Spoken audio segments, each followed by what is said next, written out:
This is going to be a video tutorial on how to access the hidden settings in the Brave web browser. I will be using a desktop PC for this.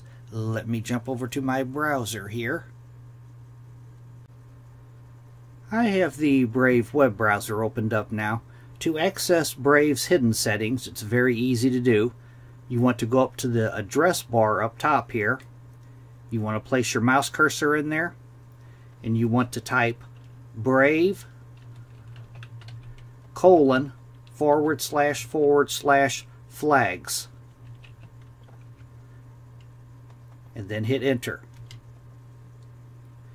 And right here is Brave's hidden settings.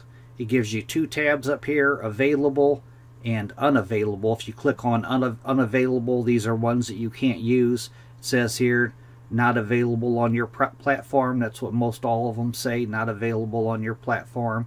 But on the available one, there's probably over 100 of them. You could scroll through here for what you're looking for.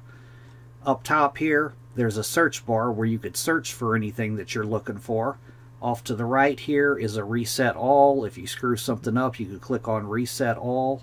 And if you decide to change anything, this top one here, I'm going to click on this drop down box here. I'm going to click on enabled, and as soon as you change something, you want to go down to the far right and click on relaunch, and it will relaunch your browser. That is how to access Brave's hidden settings. Thanks for watching.